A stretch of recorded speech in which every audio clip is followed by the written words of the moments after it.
do this. Column. But you obviously Wait, went so to what? the audience. You could sit down.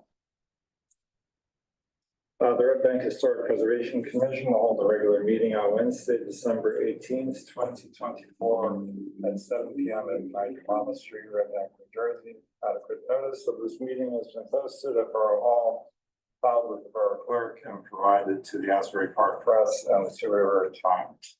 The commission has maintained the policy cutoff hour of 8:30 p.m. for its hearings. All right, everyone stand for the Pledge of Allegiance, please. Pledge of allegiance to the flag of the United States, to the republic for which it stands, one nation, under God, indivisible, with liberty and justice for all. Roll call, please. Louis Almarini, Present. Marjorie Cavalier, Present. Liam Collins, Present. Paul Campbell, absent. Karen Schmelkov, absent. Doug Miller, absent. Anthony Sotero, Present. Andy North, Present. and Betsy Valera, present.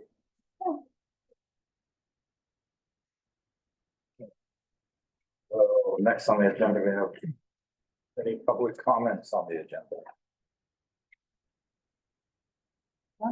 Okay. So we'll start with old business. So the first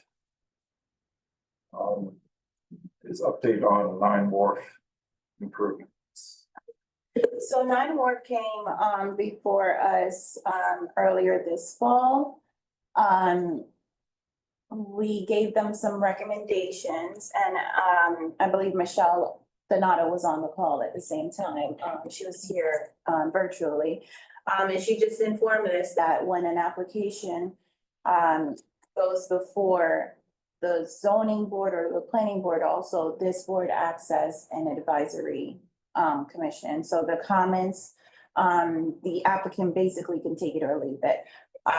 So we gave some recommendations regarding pushing back the penthouse about 5 feet. And some concerns about the materials. The application went before the zoning board. The recommendations were presented to the zoning board. The applicant came back based on the comments that were given. They didn't push the penthouse back. They created like a mansard roof that sloped, so it, instead of pushing it back, it kind of gave the illusion that it was pushed back because of how the mansard roof was gonna be sloped.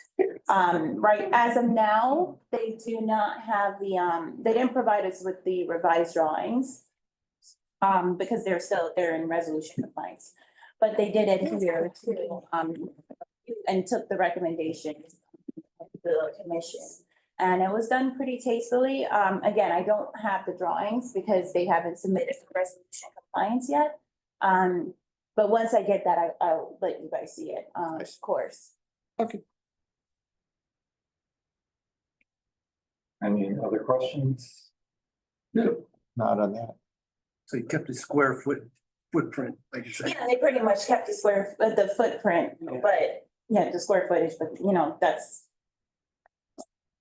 They're introducing an angle in a instead of 90 straight degree up, street, yeah. so you're impacting. So it will basically look like a roof. It'll look like so I guess the way how the mansard roof is that, like, it's already on a slope already. It's kind of, it's not straightforward, but it's a little bit more Angle. at an angle. Yes, that's the word. At an angle than. It's at a steep, probably a steep angle. Yeah. Shauna, what do you mean by they're modifying the materials? So the rear, I guess the metal that was gonna be used, it was like a metal, I don't know if you remember the application, but on the rear of the building, they were putting like a metal material. Now they're doing, plank, hardy plank, type of AZAC. AZAC, sorry, AZAC material instead of that metal, material. All right.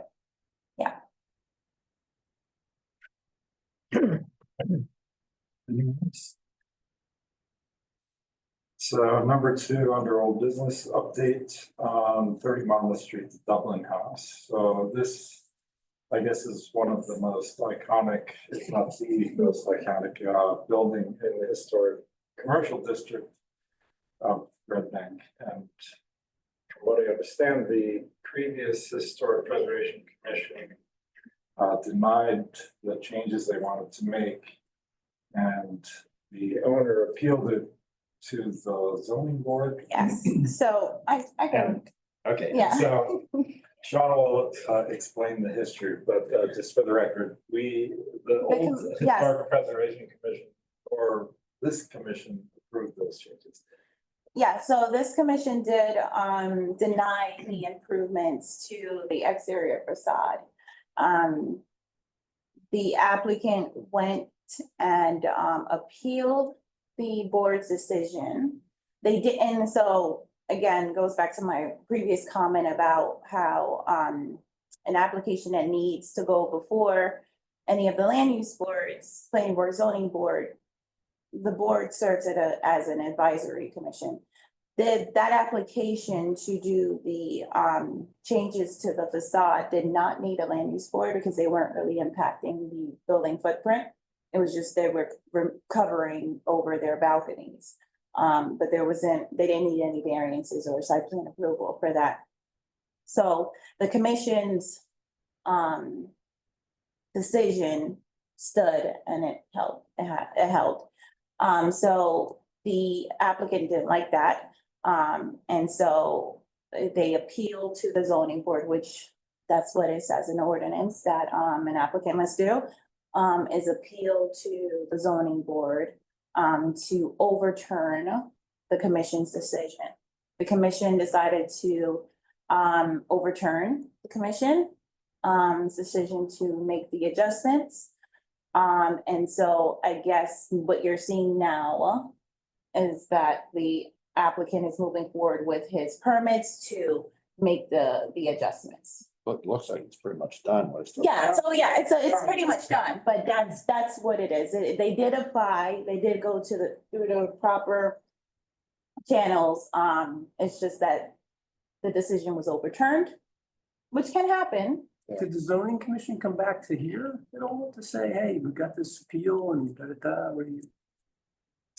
No, so the way how it works is that at the hearing, a member of the commission or the commission can set a rep to the hearing to say, this is why we made the decision. And this is what I think you guys should affirm what we decided.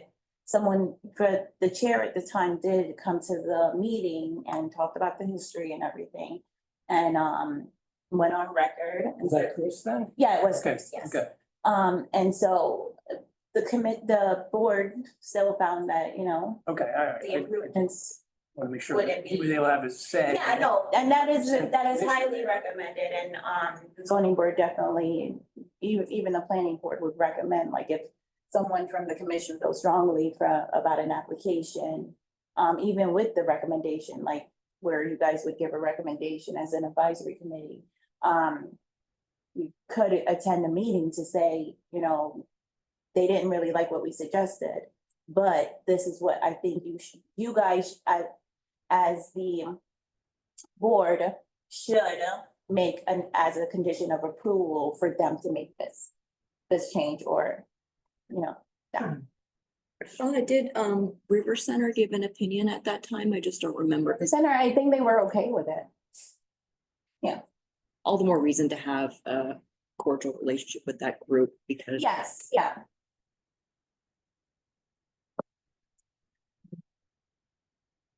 Okay, any other questions or clarifications needed?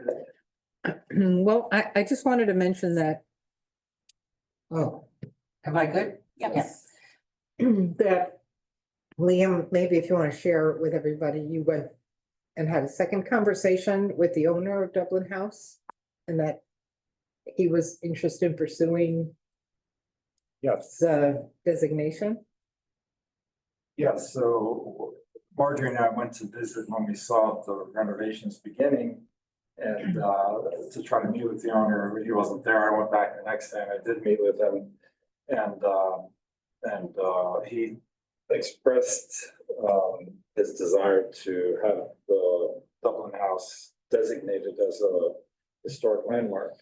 So that's good news, I guess. I mean, now that the facade has Yeah, but been yeah, changed, I guess it's still now he a wants historic. his cake too.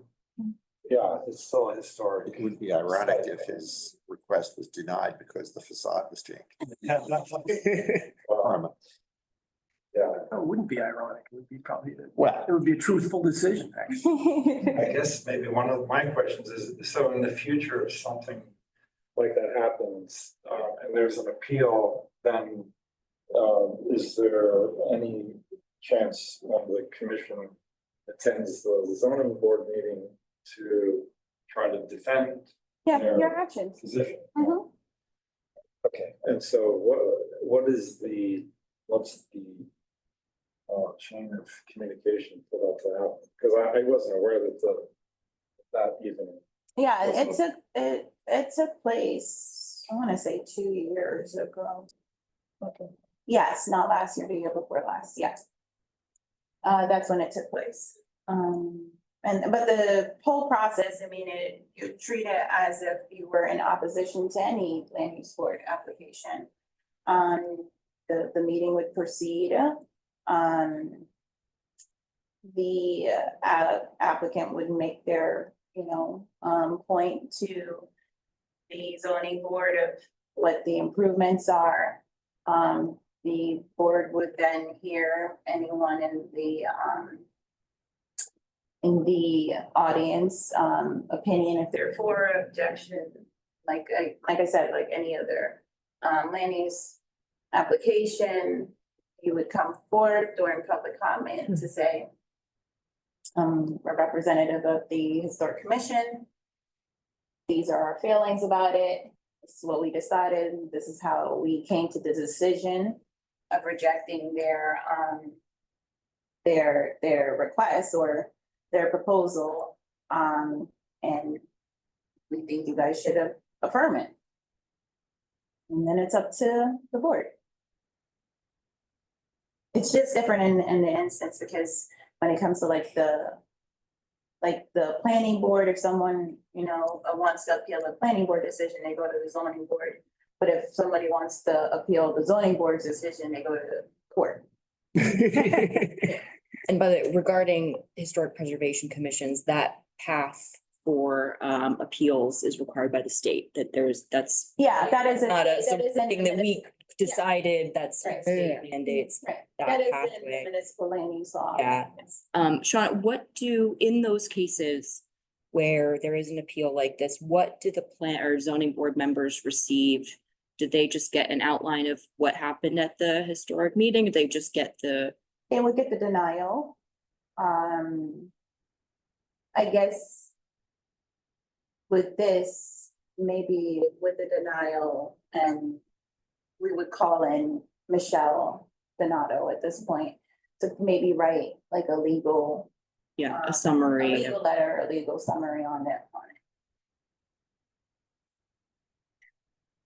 So do we need to memorialize the process of being notified of an application that came before us to have an update on what happened? Or, like the other thing that happened, transpired, was Liam and I also were walking around Red Bank and we saw them painting the Doremus building. So we just walked over and made sure that the name on the top wasn't going to be obscured. So, and the painter happened to be there. But we also learned that when they came before us, that they had a plan to add to the roof. They were going to divide the bottom floor, and now they're selling it. So they're not they're not gonna follow through on the plans that they presented here, but I understand from talking to Shauna that anybody who buys the building now has the ability to make those modifications, including the rooftop, including dividing the street level into two. They inherit Thanks. that approval. Yeah, so I guess, I just want to find out if it takes us walking around town and checking on these things, or if there's some kind of trigger, if something comes before us to let us know if there's been an update or something that has an impact on our taking the time to give them feedback. So the Doremus building did come before and we were okay with the painting. Right, no, I'm talking about the fact that now they're selling the building. Selling the building, sometimes I don't even know. And Yeah, I think, like an application is being made by the new person, that's when I know. Yeah. And I'm like, oh, really? They're selling it and they spent all this money on it. That's the only time that I'm really aware. Sometimes applications take years for someone to want to pull permits. So for example, I forget off the top of my head, an application. So there's sometimes where someone received approval from the zoning board. Actually, I'll take across the street, the parking lot. Received approval from the planning board for mixed use structure development. Got all the approvals, never pulled the permits. And this was prior to me being here, and this happened in, I think it was like 2016, they got planning board approval.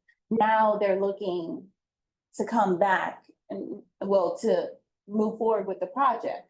So sometimes it'll take years, like, for someone to actually want to pick back up the project. Could be financial reasons, could be something, whatever fell through. But, sometimes we just don't know until like someone gets building permits, and some things don't require building permits, like painting. Painting and roofs on single family homes don't require, or siding don't require building permits. They're considered minor work. So sometimes we don't know until literally you're walking by and you see it, and you just have to check to make sure that they have the approval. So somebody, they come before a commission. Then they don't follow through on it. We can't force anyone. No, but Yeah. I'm trying to figure out, what Or just- triggers what triggers, like, if something, is there something in somebody's file for an address that says that they've been before us? So, yeah, it goes with the approval goes with the permit, so your approval, approval from here goes into the development permit application approval. So I take your conditions and I drop that into, my approval comments as a zoning officer. So I say, they received approval from the Historic Preservation Commission on this date. Here are the conditions of the approval. This is what it has to follow. That's how it's memorialized. So then the building department then takes that letter and compares it to the work, and they're really good. The building department is actually really good at looking at what was approved and saying, I think they tweaked it in some way. Go back to see Shauna. And then that's when they come back to see me and I give the okay or not of whether it's something like minor or you need to come back to whichever board to say that you made this change. It can't be done administratively. So it's in the computer when somebody comes in for a building permit of, say, 30 Monmouth, that address came to this commission 2 years ago or 10 years ago. Yes, so we can't really use 30 Monmouth because it came to this commission, but this commission denied it. Yeah. So, but the zoning board resolution includes that. The zoning board resolution includes that it came before the historic commission that denied it, and this is what the zoning board approved. There's a- And then that's attached to their approval. Okay. So I think what you're hinting at, Marjorie, is using the case study of where they've already gained permits to build a multi-story parking garage in the downtown historic district. Would that then have to come back to us before it went to the zoning board? But you Even guys though are they have- committee. They have the historic permits approved. If they already came before the commission in prior years, that approval is still there. So they don't, just because this is a new commission, they don't have to come back to you guys to say Right. that, to get approval, because they already got approval They went through the process. from the last They're commission. sitting in, Yeah. they're sitting in standby is basically what they're, until they're ready to Is there some, physically construct. is there some way for us to find out? About the approval. Yeah. So like what I can do is, see, that's the thing. So It's hard to say when they're actually gonna do it. You don't know. And they don't tell us when they go for building permits. So it's like, once they leave my office and I give them the approval, the only way how I know that something is happening is if something is wrong. And it's flagged, They- like, and it's The flagged by permits. building department. What about, I mean, just to see some of the, what actually comes of these approvals or denials or whatever, approvals. And conditions on the approvals, what if we just made it a piece of the annual report to go through the list of approvals during the year? Obviously, some you're gonna miss, they actually never did it, or, they haven't done it yet. But, it could be a good number of those where the work has proceeded, just do that check-in. I don't know how many that would be over the course of a full normal year. So what I can do is in the annual report, I can, say whether or not under construction, pulled permits. So that would kind of be the thing. I'd have a section that said full permits. Not even to put it all on you, you could do that, but even like if someone volunteered from the commission to do that, to do the walk around, like, hey, I have these addresses. It could be fun. You kind of see the pictures of the work and you put that in the report or something.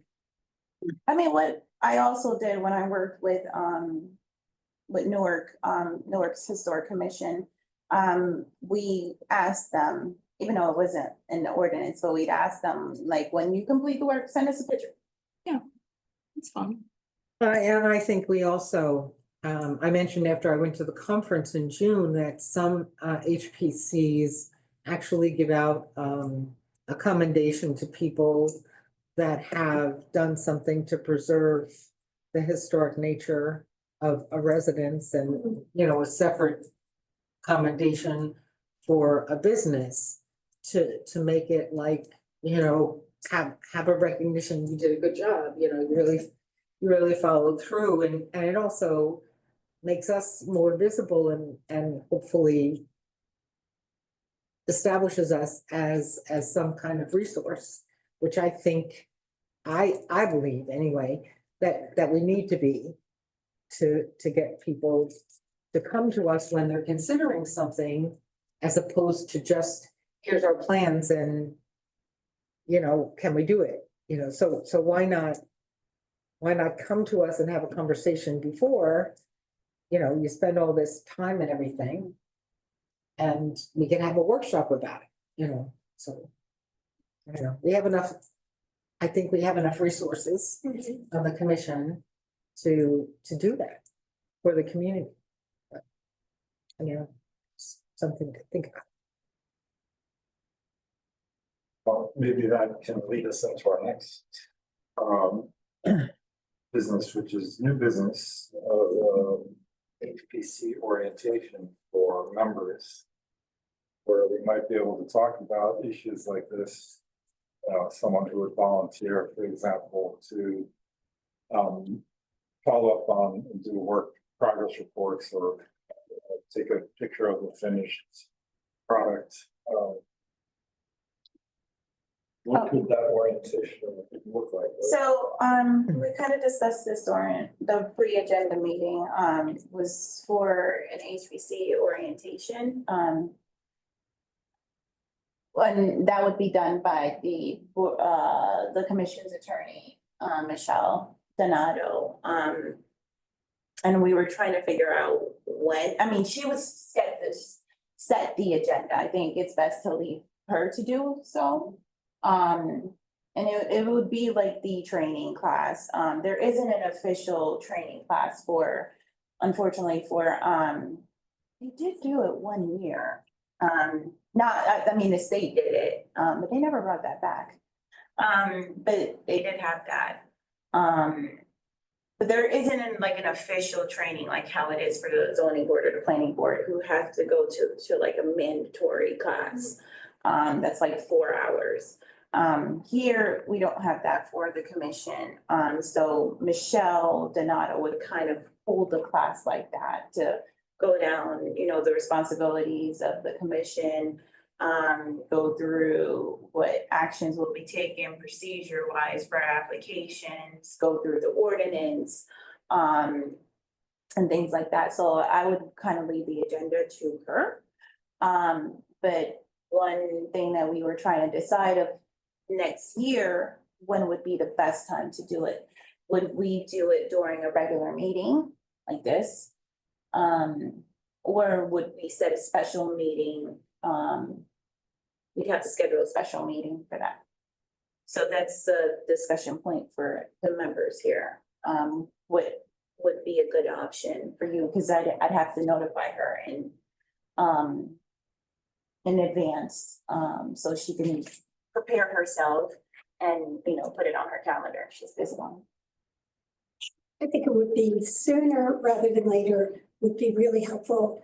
I sort of feel like I am swimming in the ozone sometimes. I have no idea. And the idea of procedures, et cetera. As far as whether we give up this kind of meeting, especially if we have things that come up for the agenda. I don't want to speak for anybody else, but I think one 2 to 4 hour meeting is not onerous for me, but it certainly would be rewarding. I think we'd be much more efficient in terms of things like having a subcommittee that walks around, especially when the weather's nice, and goes and sees what things are done. It wouldn't be, I don't think it'd be a 4 hour meeting. I think it's like this planning board and zoning board, because they have to deal with like different variances and, you know, all the different legalese and case law and things like that. So I don't think it would be more than maybe 2 hours, the most.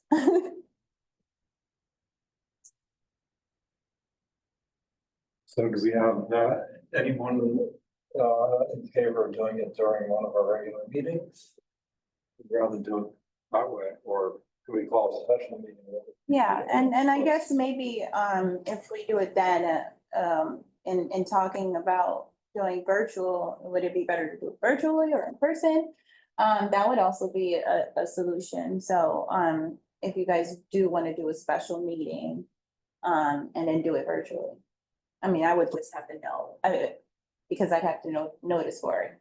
And then, like, when would you want to do it? The sooner the better, so January or February.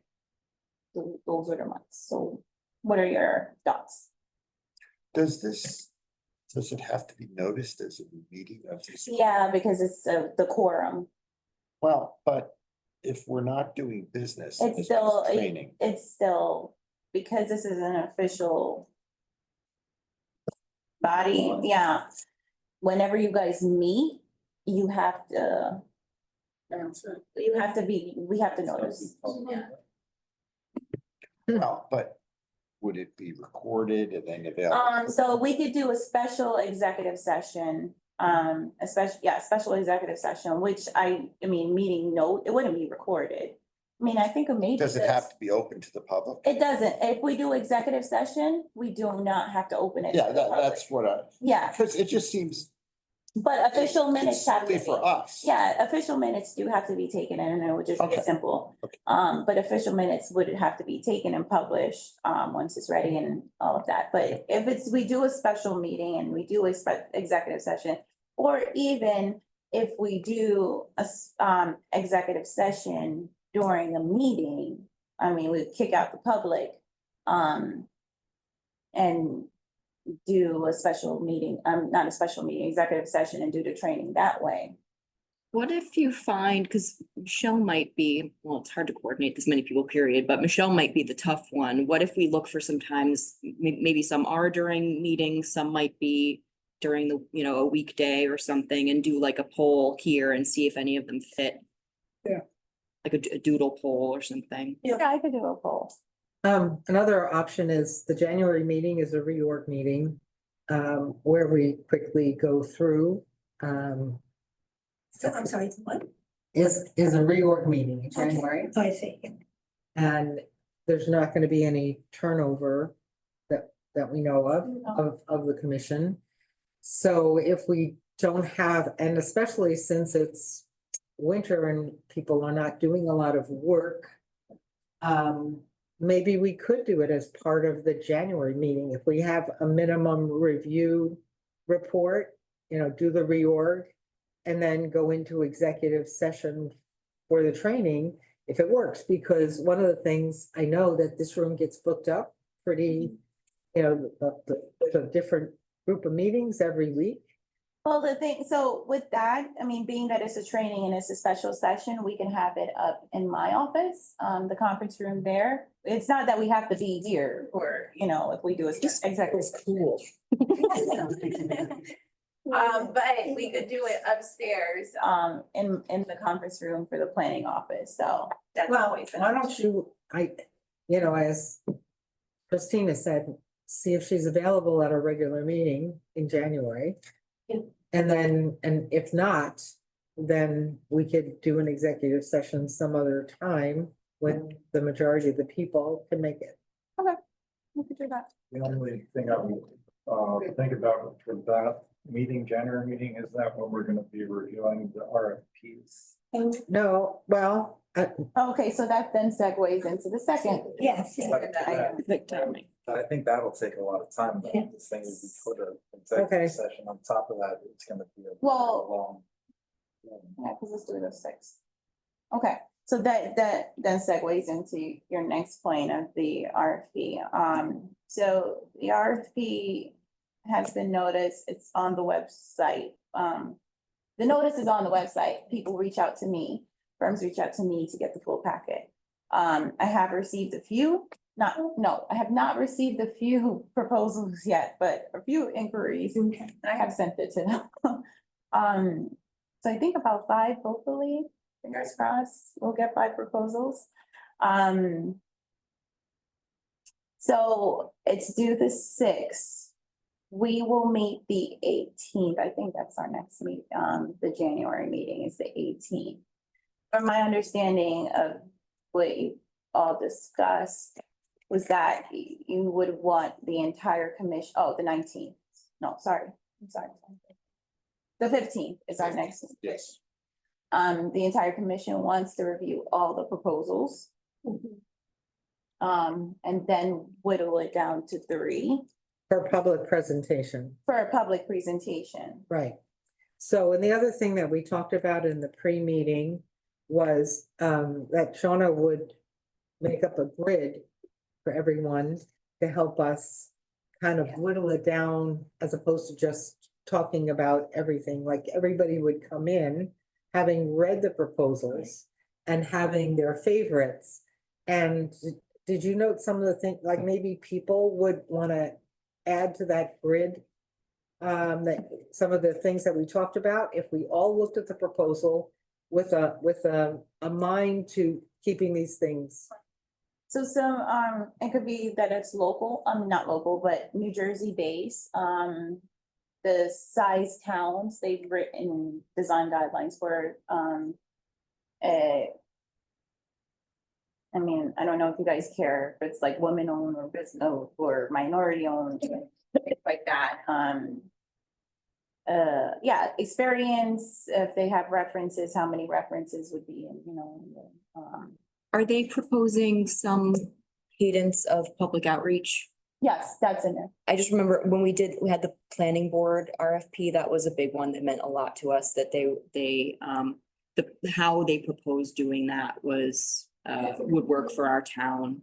That it was gonna be very, it would be accessible and that they, people said the number that they would plan and how, like, did they have any kind of pop-up type things as well, who knows what they will say, but Yeah, That was- that would be highlighted in there, because that's what we're asking for, is for them to kind of give us a plan how they would take on this task. And there was also an option that evidence that they actually came and visited the town.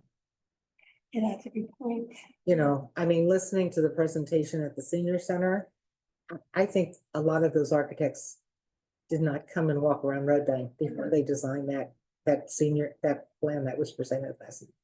That's my opinion, but, so some evidence of familiarity with Red Bank. And then we could come in January, and then if we have more than 3, notify the 3 that we've come up with to be ready to make a public presentation in February.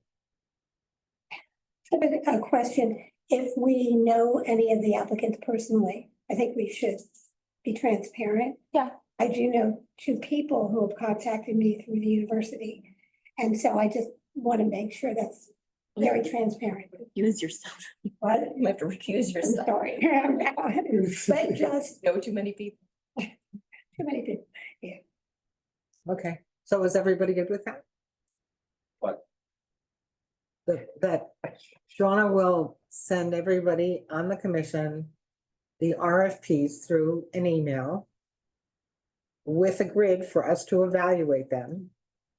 And then everybody will be prepared to talk about their choices in January. And then we would notify the top 3. And they should be prepared to do a presentation at our February meeting. Can I make a suggestion that we put it into a Google Doc where we can fill it out as we're going along? We can all see what each other's done with this. And then when we come in, we have another form that we fill out during the discussion. And so that when we change, if I say X and I change my mind based on this discussion, that would just give us more information. So that doing it, we can see what other people are onto in the beginning, and then the discussion may flow easier. So what we can send our suggestions, what we think some of the major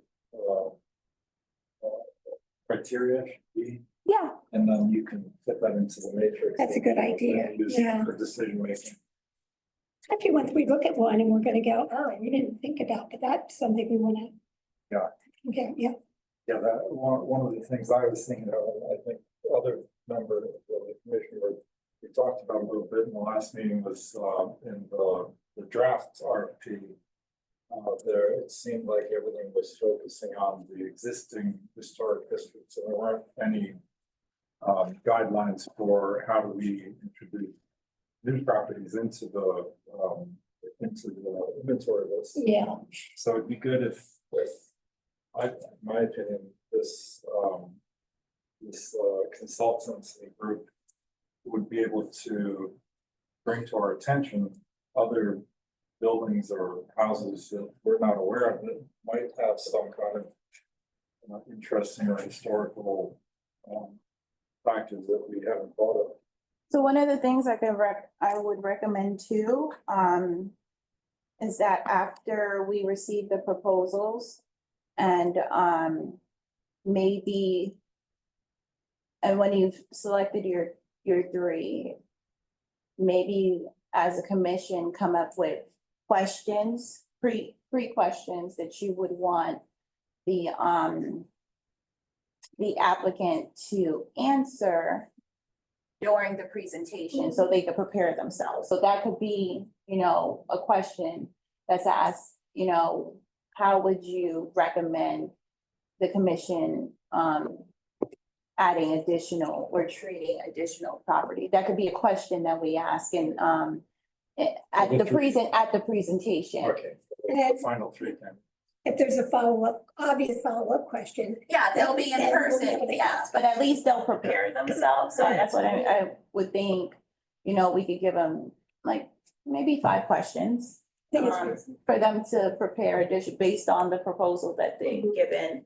And then you have them at the presentation, they'll make it, yeah. Yeah, because in the draft proposal, it just said that we would give them a tour of the historic district, but we already kind of designated it. So I think we could set this as give them a tour of all of Red Bank. Right. Walk around the urban place. So And I feel like a smart consultant would look at the entire. Yeah, you want it to be expensive, Yeah, you would. more, I mean, as a former consultant, I know that that's what we did when we took on a new client. We would drive around the entire town just to know it, just to get some familiarity with it. But like I said, any good consultant, just so they know the area. So before we do the portal training, I just wanted to ask Karen if she, because we didn't put it on the agenda, to do an update for the River Center. You didn't tell us that there was any minimum work report, right? Nothing came in on. Yeah. Minor. Minor. Yes, the minor work committee did not meet, so. Okay, but Karen, did you? I think it's on there, River Center. Oh, yeah. Yeah. Oh, did we go through the minutes? I think we. We did not vote on. Yeah, it. right to old business. And that's, see, that was that. I understand why, those look like headings that were blank. So, yes. Sorry about that. I was using the new format, to do the agenda and it didn't, wasn't in there, but yes, the minutes, sorry. So we have. Last meeting. I recommend approval Yeah, okay. and move forward. Second. I'll second. Louis O'Marini? Yes. Yes. Audrey Cavalier? Yes. Liam Collins? Aye. Karen Strokoff? Yes. Were you at the meeting? No, I'm sorry. Scratch, sorry. And Anthony Sotero? Yes. And Andy Noor? Yes. And then Betsy, what do you want? Okay. All right. All right, sorry. So I guess this is our segue into, River Center. River Center, River yeah. So while Center. Karen's discussing, I can. Very quickly, there was Press your a, button. discussion of a mural on, I think it was White Street, which it was pretty much voted down. And I have to say, we were discussing whether it represented what Red Bank is gonna look like. So that's not something which is gonna happen. There was nothing historic about it whatsoever, except for the fact that it looked like some, artwork from 1990. So that was voted down, but more importantly was a concern from the 14 Monmouth, the Green Room, and the Fable Greenery. And they were very concerned because the parklet is very much narrower there. They asked not to have a parklet there, but what they wanted is if not to have only one bike rack. And that's the agreement, is to have one bike rack with only two they can hold two bicycles, because it is a bit narrower than the other ones. And so that was basically the only concerns. There have been discussions about the parklet and the pavers and things like that, but that seems to have been resolved at this point. And that's it? Mhm. So I went to the ribbon cutting for the Count Basie mural outside here this afternoon. Yeah. And Jeremy Gurin from Mhm. the foundation, Grunin Grunin. mentioned to me that they're moving forward, and I don't know who's doing this, but somebody's moving forward to put on Monmouth Street a walk of fame. Has anybody ever heard of I have this? not heard. Okay, all right. But I have heard that, yeah, I don't know. So I'm not clear on what it's gonna be, but it sounded like part of Mama Street, they're gonna brick the whole thing. Right. I do But know then, then they're going to insert, I think, notables that have performed at the Count Basie Theater. that. Wow, that's gonna be debatable, who's notable or not. I mean, I don't know. So I did ask him, I said, who's gonna have input to whose names are on Mama Street? Mhm. Who's doing the work? Who's doing the I, project? you know, He's pretty cool, he's open to work with. you know. I, Yeah. I don't know, but I'm just, He's fine. because I know that the River Center is gonna be involved. Yes, yes. And I know that the Count Basie, the foundation is somehow involved. You're right. I But- haven't heard anything from the River Center, but But if you could kind of keep an ear to the ground on that, mhm. Isn't the town doing a Mama? Yeah, like Project? almost from the train station all the way. Are you not doing in front of the Basie? Maybe the Basie's doing their own? That could be. 'Cause that's what it sounds like, that like, hey, we're taking care of our own front, we can do whatever we want, Yeah. we'll honor, this is conjecture, but you know. That's I what it can't, I sounds don't like, think right? that was part of the borough's plan, right? And that would be a weird thing for them to incorporate. I haven't heard I that. don't know, it's a public space. And I just wanted to be, I thought this Yeah, that's You should be able to give them. should be, Yeah. yeah, should, Unless it's their, I mean, if it's their spot and they're honoring and, you know, it's their walk of fame because it's who played at their theater. Yeah. I mean, that's, everything they say is true. I mean, Cause it's their theater. I these people don't know, play I just thought that since Yeah. we have a liaison on the, Yes, I will on the find there. Yeah, board. sure, we should definitely. I'll contact, Mr. Brennan and all, and the River Center first. Yeah, and River Center first, Absolutely. and I, then second thing, so. Yeah. mhm. Okay, and so while we're still on new business, before we move into the portal, if we could. We are charged with coming up with an annual report. It's already come up a little bit today. And one of the things I would like for people to think about, whether they think it's an endeavor that we should pursue. The master plan that was published recently. I'll just pass, I just made one copy of it. Everybody can take one. That's it. Did you get one? Yeah, no, it's just one page. Yeah, so, as you can see, locally designated districts to be determined on there.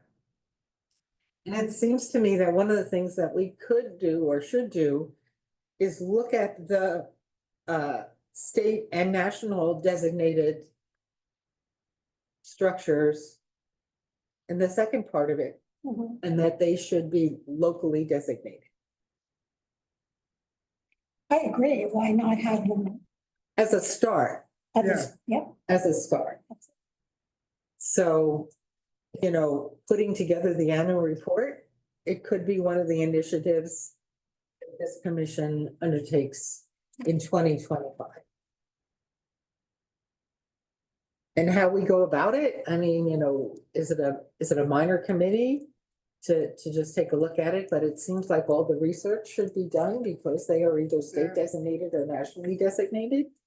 And then ask the council to pass an ordinance so that, you know, we have some authority and say so as to what happens with these buildings. So it just. Do we have any other local designated buildings that we're saying there's none that are locally There's designated? at no, all? that my understanding is there's a lot of ones that are included by resolution that are in the 2009 element, but they were never passed by an Like the ordinance. churches and all Yes. that, none of those. It's all are by, there. just by resolution. Right. Yeah, and I think, like, I mean, I'll be honest, I've tried to follow that chain and you dove really deep, but I'm almost at this point relying on Michelle to be the final, like, this is the next step. Right, but it seems to me that Given. this is one thing we can do. And then, again, take a look at some of these places. And you'll notice that the library is not here. Right. Which definitely I found, or Shawna found a resolution that was resolved, that it's historic. Mhm. But, yeah, so I don't know that we should do that at this meeting, but I think that would be good, to kind of bring out to like the workshop, not workshop, but orientation, just to get information, recommendation from Michelle how to do it. but we have to say that we want to do it. Yeah, yes, that's definitely So- gonna be in the So report. should that be a motion today? So that she is aware that this is something that we want to do? That's just me reaching out to her and let her know that that's a discussion, that's a discussion. You could do a straw poll though, if people are interested. Like straw poll, if they agree to pursue. Right, to take this list from the master plan and pursue having them Locally designated. locally So designated. the question is, even though there has been a resolution designating them, there is no ordinance that. Correct. Okay. That's what people have told me, that a resolution is when this commission or committee or advisory board, since like the 1990s, somebody would come to a meeting and say, I think that this building is important, and let's resolve that we think it's historic. It's interesting. Were they commission resolutions or council resolutions? I think then they went to the council, and the council That's just what- resolved. Because that was Yeah. in the. They were pushing them through, but they weren't Yes, codified but there was no follow through to make it an ordinance. So the process then is, once it's resolved by the council, it then has to be. No, it doesn't even need a Oh, resolution. yeah, a resolution is like, I think it's an unusual step that wouldn't be, like, if you ask Michelle, I'm pretty sure she would say that wouldn't be the normal step to properly designate, nor is it what we have outlined in the ordinance now of how it's supposed, how the Right. process works. And it's sort of an unusual. Right, it's my understanding that when this body met under the prior ordinance, they would just add to that element list Yeah. that was compiled in 2009. I suspect what happened is that very early on, the commission didn't have, was purely advisory. So they were taking steps to just, it was like a kind of a softer resolution, like we respect this, and that in some cases went to the council, they even said, but it wasn't a commission that had real purview to shape or weigh in on those things with teeth. And they then updated the ordinance to do that. It didn't do it the right way, but they were kind of operating under the assumption that they had teeth at some point, but no one took that, followed. Okay, well, we just said these are historic in a soft way, and no one codified it at that point. And, we strengthened the ordinance in line with their intent more recently, but still there's that gap of, hey, we were sort of just doing this in a more casual process. So, yeah, we have a list of what historically, this group has said should count, but it didn't follow, not all the steps were taken to do it in the more formal way that you would under a strong commission. That's what I suspect, what's what I've pieced together. Okay, so even these properties that are listed in the master plan are not protected by ordinance right now. That's what it is. Yeah, well, the state and national ones, yeah, that's its own, they never, and interesting, people don't realize that actually those tend not to be the strongest. It's actually local is often the strongest protection. Yeah. Okay, so that I think would be a good. And to say in the annual report. Yeah, and I mean, it would be a good process for next year to get those ordinances. And then Michelle could help us look at the other ones that have been under Yes. resolution. Mhm. Yeah, Because not everything on that element list has a resolution corresponding to it. But if you look at that element, you could tell the ones that, based on what year, were resolved in some way.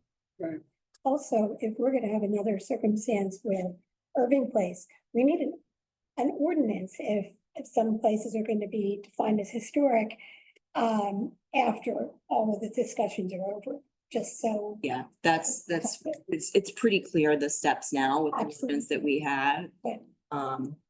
But it's over time, I think, different they've taken different channels or not, incomplete things that might not be reconciled. Okay, that's all, so. Do I need to make a motion that this should be as part of the annual report, just to read the room? Sure. So I make a motion that one of the steps we take in 2025 is to take those properties listed under the state and national register and have them codified in Red Bank. Second, Karen seconds. all in favor? I, Thank you. Right, so the last thing on list, on the agenda. There's a new portal that, I guess all these boards, will be using to access the agenda, and the materials for the meetings. I just sent to everyone's email the activation for you guys, so you can check through your phone and sign in now if you want to, or Civic Plus, is that? yeah, Civic Plus. It's a new portal and everything will be there once you sign in, so I'm just going to give you guys what, once you sign in, your portal should. So validate account is what we Yes, should do? validated account, that's what you do. So I'm just gonna share my screen, once you set up and log in, Do we have to set up a new password or anything for this? I think maybe. Okay, so validate account, that's the only thing you want. error confirming your email address. Donna, I don't have one for either, my non-mom account or my mom account. Let me see the email that I have on. Yeah, I would prefer to have it on my regular as opposed to my mom's The link will account. expire in 6 minutes. I have it at mappingkaren@gmail. That's it. That's what I sent it to. Okay, let me see where it I don't think I got it either. See when it was sent. Yeah. Oh. It expired already. Password needs to be sufficiently long and unique, the passwords not match the form of. Why? There was an error. So. It's been 10 minutes ago. Password. First, for 6 minutes. 8 characters. Same characters from both the following, English characters A through Z. I do not seem to have it. Check any spam. I will. So this password is just to access the agenda and, So I'm gonna share when you log in, this is what you're going to see. This is your agenda. all the boards soon? All of it, yes. Cool. So this is what you're gonna see. You're gonna see HPC. Right now, it says zoning board. Yeah. Because that's what my test was. But you'll see the zoning board. You click on it, you'll click on the meeting for that day. And you'll see the agenda, the entire agenda. Looking at an error. and any attachments. If you could just stop sharing, but if you could just pay attention to the video. I'll send this out to you too. Can we come? Okay, here we go. Hey, gather around. Oh, screen. Yeah. Okay. Right. So. Hello, everyone. This is a quick overview of the Civic Clerk Board portal. Every user will be provided with their own unique username and temporary password. I've already logged in, so I am on the agendas or the homepage. Before we dive into the portal, we will go to the user menu in the top right-hand corner of the page. When you're logged in, your name will appear where my screen says System Admin. Under the user menu, there is an option for account settings. By clicking here, you will have the option to change your password at any time. Once we fill out the 3 fields, we can save our new password to secure our account. The next option on the user menu is email preferences. When this option is selected, we will be emailed when new agendas are published to the portal. We can get back to the agendas page by clicking on the agendas tab at the bottom of the page. Once you log into the site, this is the page you will see first. The agendas will show up as these cards and will be listed in chronological order with the most recent agenda first as they become available. To access an agenda, we're just going to click on the appropriate card. If we are at a meeting in progress, we'll have the option to join the meeting. We by won't clicking have that on option. Join Meeting Next, we can select if we are present and voting, or if we're a present non-voting member. You can ignore that. The page, we have the option to download a PDF version of the agenda or the full agenda packet. If we click on the agenda, we can see it will quickly download. On all PDFs opened in the board portal, we will have the option to annotate the document. If we click on annotate, we can see various options appear. Here we can add arrows to point at information. We can also highlight.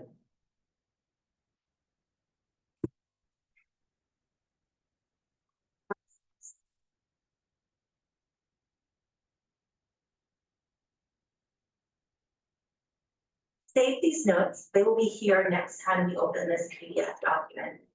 My annotations are only saved to my account, so only I can see them. I'm going to exit out of this agenda so we can see other features available to us. Back on our agenda page, we can see all of the sections and items on the agenda for this meeting. We can find out more information about an item on the agenda by clicking on the name of the item. Once on the item page, we can see some basic information about the item at the top of the page, such as who created it, the department, and the recommended action. We also see an attachment list. If we were to click on any one of these attachments, it will open in the PDF annotator, just like when we open the agenda. We can see if there are any speakers listed on the right. At the bottom of the page, we have a notes field. Here we can add any private notes. This field is helpful to add any comments or questions that you have regarding an item. If we add a quick note, we will see this page auto-saves as we add content. So no need to find and click save. At any point, we could go back to the agenda by clicking on the agenda details button at the top. Another function available on this page is the file menu. By clicking on the three dots next to any section or item, we can see there are a few options for this item. Here we can see if there are any speakers listed. We can also see if there are any attachments on this item, or we can click on review. By clicking on this option, we'll be brought back to the item details page. At the bottom of this page, you will see we can quickly navigate to the previous or next item. You also have the ability to star or favorite an item. This is useful to help remember particular items. If we go back to our agenda details page, we will see that item has been starred. If you do enter notes, you will have quick access to all of these notes by clicking on the Notes tab at the bottom of the page. We will then click on the agenda card to see all of the notes for that particular meeting. You can then click on the note to quickly jump to that item details page. That is all we have to cover in this video. If you have any questions, please reach out to one of your administrators for further assistance. So going forward, I will no longer be sending you an email saying that these are the agenda items.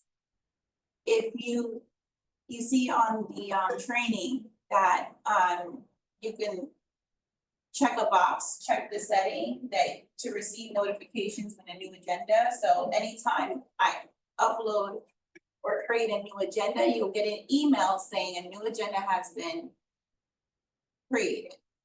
So all the information will now be stored through this portal. That's great. And you could go through So meetings, everything like that. how do we get to this Elgin again? We put that in our search engine and then put in our email and Yeah, password? Yeah, So we put in Elgin? I don't know, I think that was just like the When big does- city. Wait, That's the big city, so that's the big city, that's, Oh. it'll be through civic clerk, okay. So if I go to Civic Civic Clerk Plus. now, and then you log in. You log in, I could go through this, after the meeting, I'll go through this one-on-one if anyone's having trouble accessing it. Civic Plus, Civic clerk, not Civic Plus, Oh, so the clerk? .com. It says Just follow the civic- link. Just follow the link through the email, but I'll go through that. All of that to say, that's the way how we will be accessing all the agendas going forward. All the boards are gonna be using it, council's gonna be using it, planning board, zoning board's gonna be using Mine it. works. Well, no, Minor Works will still operate through email. So The what only civic thing clerk is, that you may get an email from me about with regarding the meetings is whether or not you're attending. That's about it. so the name of, when it says select an organization, is that Red Bank at HPC? No, I'll come to you after the meeting, but, Oh, okay. I have. okay, all right, so everyone has that. That's all I have This about is this Civic training. Plus. Okay. And I don't have So I guess a motion to adjourn. this. Right, Someone make a motion to adjourn? Or do we have any public comments? Oh, Any public comments? No. No? Okay, so we have a motion to adjourn, A motion to adjourn? second. see, I don't have this. I'll second, my mic's not working, I second it. a second. Thank you very much. right, come